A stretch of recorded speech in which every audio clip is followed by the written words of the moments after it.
This is the GameBall. If you've seen my video on the Slim Blade Pro, you'll know that I regularly use a trackball for nearly every task and game on my PC, with the exception being FPS. The Slim Blade Pro is an amazing product, and it gave me a whole new appreciation for trackballs. In my opinion, the only area I lacked was for FPS, as I felt like I couldn't make the micro adjustments necessary for a good aiming experience. That is when I discovered a company called GameBall. GameBall is marketed as having precise fingertip control at the top of the tech specs, and that's exactly what I wanted. So I reached out to GameBall, and a kind gentleman named Eric got back to me, who offered to send me a GameBall to try, as well to share with you all. As with any product I receive for free, it doesn't have any impact on the outcome of the review. I'll still give my honest critiques. If you want to check out his website or YouTube channel, they are linked in the description. Eric's YouTube channel goes really in depth into each product, as well as sharing some of his thoughts during the development process. I can definitely appreciate that level of transparency and communication with the community. Now let's look at the GameBall. Finally, a trackball that I can track with. Tracking feels nearly impossible on my Slim Blade Pro, as you have what feels like a large dead zone. If you try to micro adjust, the sensor just won't pick it up. It doesn't feel direct or responsive in this context. Don't get me wrong, I love my Slim Blade Pro. I'm using it right now to edit this video, but it's just not great for aiming. The GameBall changes that completely. You get near instant movement, which allows you to actually micro adjust without feeling like you're fighting the mouse. It's got ceramic bearings and Omron optical switches. The grip you will have to take on this version is likely quite different from what you're used to, and aiming with a trackball feels very different. This means you're going to be in for an adjustment period. You're essentially relearning how to use a mouse. When I hopped in game, my experience was instantly noticeably better when compared to the Slim Blade Pro. It will still likely be a while before I'm at the same aiming potential as a regular mouse, but the important thing is that I feel like it might be possible. I never felt that on my Slim Blade Pro. The GameBall is wired and goes up to 1K pulling rate and 3000 DPI.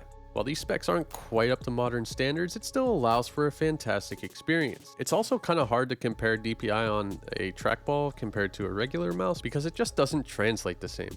The GameBall is comfortable, and the grippy rubbery texture on the body of the mouse feels really nice to rest my hand on. Now these clicks will take some adjustment because, as you can see, they are positioned very differently compared to other mice. The pre-travel is basically non-existent. There are two buttons on each side, and if you hold them together for 5 seconds, the buttons will swap functionality. 3 of the main mouse buttons have no post-travel, but the bottom left button on the mouse does have a little bit of post-travel mushiness. I prefer to have my left and right click be on the top buttons, so I have swapped them from stock on both sides. All of the controls to change the DPI, swap button functionality, etc. are built into the mouse. You don't have to download any software to control this thing, which I definitely love. I'll detail all of the various controls in my full review. On the GameBall channel, you can see that the GameBall Pro is under development, and this looks extremely promising. It has a shape more akin to my Slim Blade Pro, which I do find more suited for me. I think this version will really help me with the issue I'm about to talk about, which is unique to me.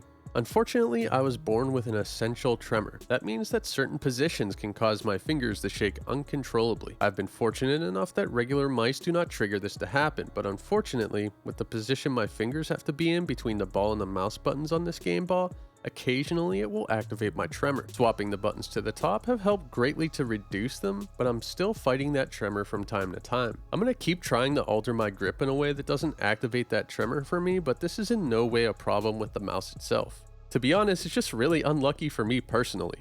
The GameBall feels great, it's well thought out, and it is definitely assembled with quality components. I would recommend it to anyone who is interested in trackball gaming, and I see it as the best trackball aiming experience you can get currently. I'll do a more in-depth review on the GameBall once I have more time in and have gotten better at using it, but I believe the potential to reach regular mouse aim is there. It should be within expectations that it will take a good amount of hours in to make it feel as natural as a mouse. I'll see you next time. Like, comment, and subscribe if you want to see more.